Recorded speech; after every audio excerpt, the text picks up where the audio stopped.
muncul pertanyaan dasar, apakah ke depan akan ada pemilu? Yang kedua, apakah suatu nilai-nilai yang dibangun dari keberadaan bangsa ini berupa suatu filosofi yang ideal tentang arah masa depan kita sebagai negara yang punya cita-cita membangun kepemimpinan Indonesia bagi dunia, sebagai negara yang tradisi spiritualitasnya luar biasa, lalu kita diam membiarkan etika, moral, dan hukum diinjak-injak demi kepentingan keluarga. Jika Profesor Ikrar Nusa Bakti mengingatkan seluruh anak bangsa, masa satu bangsa yang dibangun dengan pengorbanan yang luar biasa, yang dibangun dengan tetes dan darah air mata dari para pahlawan bangsa, dari pengorbanan. Tetapi di tengah-tengah pengorbanan itu muncul suatu mimpi yang luar biasa tentang apa yang disebut bangsa Indonesia. Masa kita sebagai pemilik republik dikalahkan hanya satu keluarga?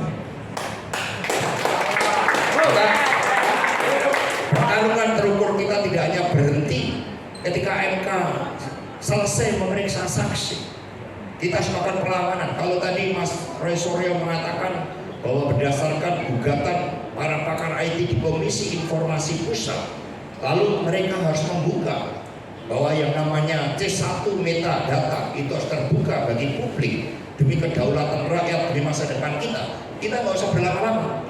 Kalau besok KPU masih buka, besok jam 11 kita datang ke KPU dengan surat resmi untuk meminta C1 metadata itu.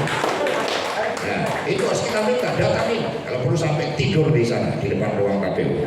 Nah, itu. Jadi supaya data-data ini, karena sudah ada keputusan dan itu adalah suatu fairness. Itu kedaulatan rakyat. Kalau tidak, yang ada adalah kekacauan. Maka teman-teman semuanya, ketika hal yang menjadi ukuran peningkatan demokrasi dan peradaban kita lalu dilanggar, ditabrak dengan sengaja, maka yang kami khawatirkan adalah terciptanya suatu krisis. Meskipun tanggung jawab kami bagi rakyat, bangsa dan negara, kami tidak ingin adanya krisis. Kami tidak pernah memprovokasi adanya resultan antara krisis moneter, krisis ekonomi, sosial, politik. Tetapi indikasi ke arah sana itu sangat mengkhawatirkan. Yang pertama, rupiah sudah melemah ke 16.000. Yang kedua, harga-harga kebutuhan pokok rakyat. Yang ketiga, fundament makroekonomi kita, beban utang luar negeri kita yang begitu besar.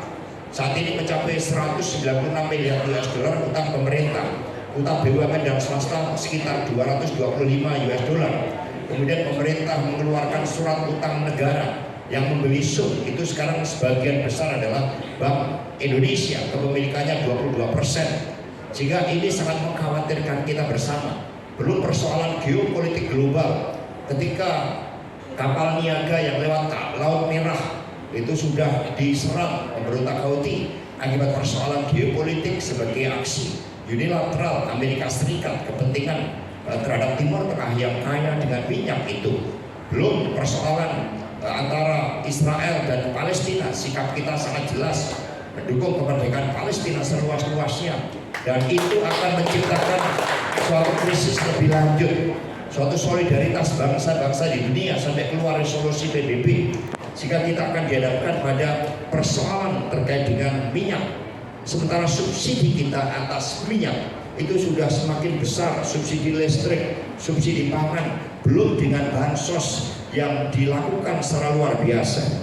Menurut saya pengakuan dari para menteri kemarin tidak sekedar normatif. Apa yang disampaikan Bu Menteri Keuangan bahwa social expenditure kita mencapai 497 triliun rupiah, tapi yang dibelanjakan melalui bansos hanya 78 triliun oleh Menteri Sosial. Ini menunjukkan persoalan tidak hanya mismanagement tetapi misgovernance. Sirekap bukan alat bantu, tetapi dia adalah alat utama.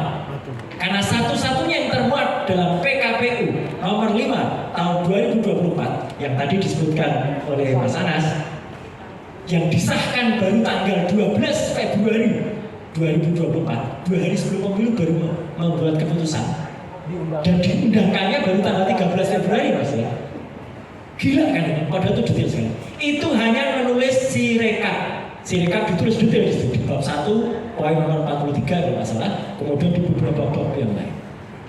Manual berjenjang. tidak pernah ada tulisannya di PKPU. Sekali lagi saya ulangi, sistem manual berjenjang tidak pernah ditulis definitifnya di PKPU. Secara hukum, Pak Petrus, saya pernah dibalap di Badan Legislasi. Kalau tidak disuratkan, ya nggak ada aturannya. Berarti manual berjenjang itu kebatinan. Lucu Kan? Iya lucu. Ini kayak ahli yang kemarin bersaksi di MK juga kebatinan. Jadi kalau Sirekap yang tertulis di dalam PKPU itu disebut pepesan kosong, dengan segala hormat kita kepada profesor yang menjadi ahli, profesor itu juga sudah mengkhianati ilmu pengetahuan dan mengkhianati fakta. Jadi saya simpulkan aja. Ketiga, saya di awal Februari itu ketika di pertengahan Februari ketika kemudian sudah running, di samping membongkar soal software tadi, saya teriak, kok kita berani-beraninya data penting Republik Indonesia DPT 201 juta penduduk itu ditaruh di cloud server di Alibaba.com, tepatnya di Allium Computing. Itu teman-teman bukan tanpa risiko lagi. Lagi-lagi saya dilaporkan Pak Andri. Keluaran itu siap di TV-TV. Roy Suryo dituduh, Roy Suryo menyebarkan hoax, meletakkan server di Singapura. Gilanya lagi, saya mengatakan gilanya lagi. Seminggu setelah tanggal 14 Februari, kalau nggak salah tanggal 21 Februari, komisioner KPU duduk berjejer, gagah banget di gedung KPU, bikin konferensi pers semacam ini, menyatakan dengan tegas waktu itu BT Epsilon yang bilang, kami jamin data-data itu tidak ada di luar negeri, ada di Indonesia. Ketua KPU mengatakan, Hasyim Asyari mengatakan,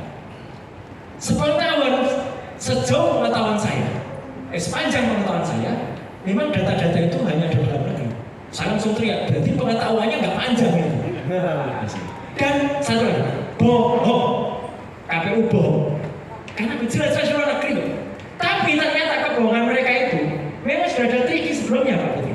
Hari Jumat malamnya, dini hari jadi Rabu, Jumat malamnya, bagaikan seorang maling saya bilang. Mereka memindahkan data-data itu dari Singapura balik lagi ke Indonesia. Dan saya punya semua rekamannya, capture-nya, dan sudah saya berikan ke MK dalam waktu. Jadi ketika data itu ada di Singapura, data itu masuk ke sudah saya berikan. Jadi nggak apa-apa teman-teman kalau nggak dengan kesaksian langsung di MK, saya sampaikan di sini dan itu ada di dalam affidavit. Affidavit itu nilainya sama, ya dengan kesaksian langsung. Karena memang saya benar-benar nggak bisa hadir. Nah artinya apa? 3 kebohongan ini sudah berat sekali sebenarnya pada KPU. Bohong softwarenya diaudit dan itu berapa versi. 2, bohong ketika dia menyatakan itu di Singapura, ya. Bohong berikutnya ketika kita temukan juga data-data itu ternyata ketika masuk itu sudah tadi pada sistem yang disampaikan oleh Mas Anas dan Mas Yudi tadi. Sudah ada ibaratnya kotaknya, sudah ada tempatnya, angkanya sudah ditentukan sejak awal. Saya sejak awal, teman-teman boleh googling, saya nggak berbohong. Sejak awal tanggal 14 itu, saya sudah bilang, loh ini kalau sudah ada data yang saya temukan di situs KPU jam 19:36 malam.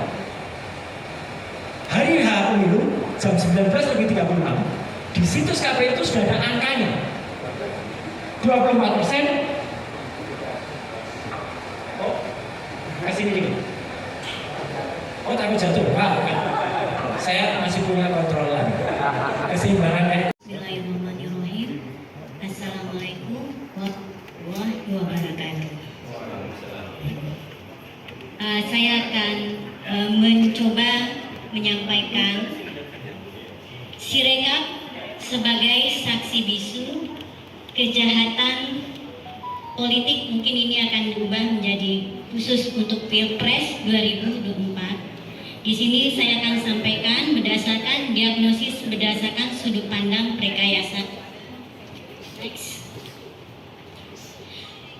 Saya akan memulai dengan kronologis kontroversi Sirekap. Sebetulnya ini bisa saya bagi atas 3 tahap. Yang pertama adalah fase yang saya sebut, saya mengamatinya adalah ada ketidaklogisan dalam proses rekap. Kemudian yang kedua, tahap yang kedua menutup, ya, kemudian unggah tidak sukses, tidak tuntas. Menurut saya itu adalah upaya untuk menutupi keganjilan, ya, sesuatu yang perlu disembunyikan. Kemudian yang merah itu adalah sesuatu yang mungkin menjadi sebab kenapa Sirekap jadi seperti ini.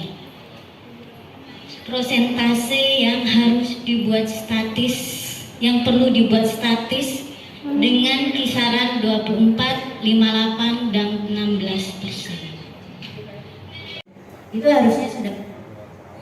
Kemudian tidak ada validasi, ini sangat logis.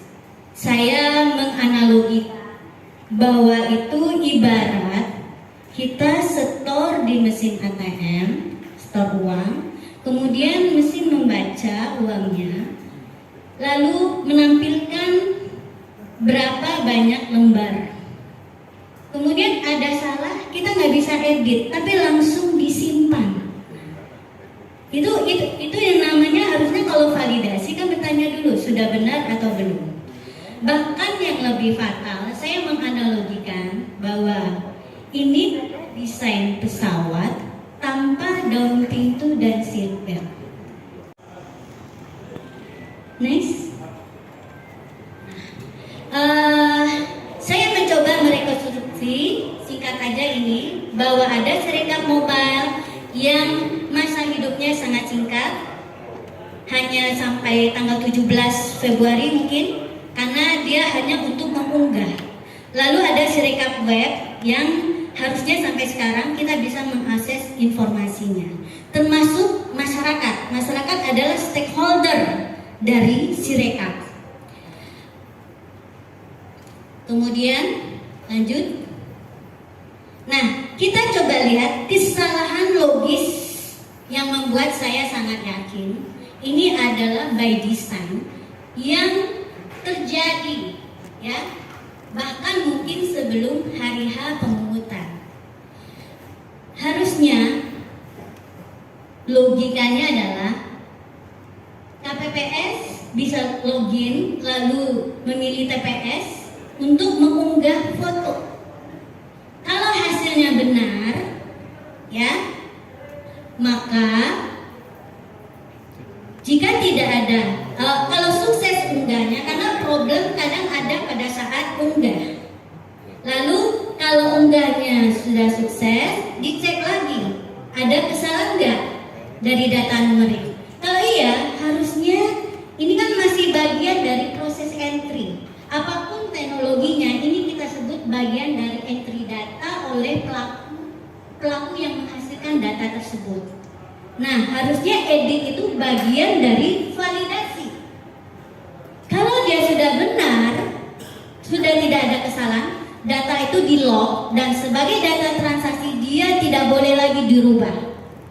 Kalau ada perubahan atau kesalahan yang memang sangat perlu, maka itu harus di-entry sebagai data transaksi yang baru. Next.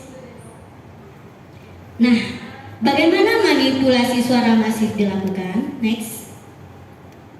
Ini saya ilustrasikan pola komunikasi data antara user atau klien dengan database. Ada di sini database rekap, ada user-user dengan aplikasi yang mungkin berbeda. Di sini, kalau biasanya ini kita anggap klien ini tamu, front end ini ibaratnya resepsionis. Jadi tamu mau butuh data atau menyimpan data, dia harus lewat front end. Lalu penjaga gudang kita anggap sebagai back end. Analoginya sebagai back end. Bahkan front end pun menyimpan data tidak bisa langsung, dia back end. Nah, kita bisa dapat celah bahwa berikutnya Next.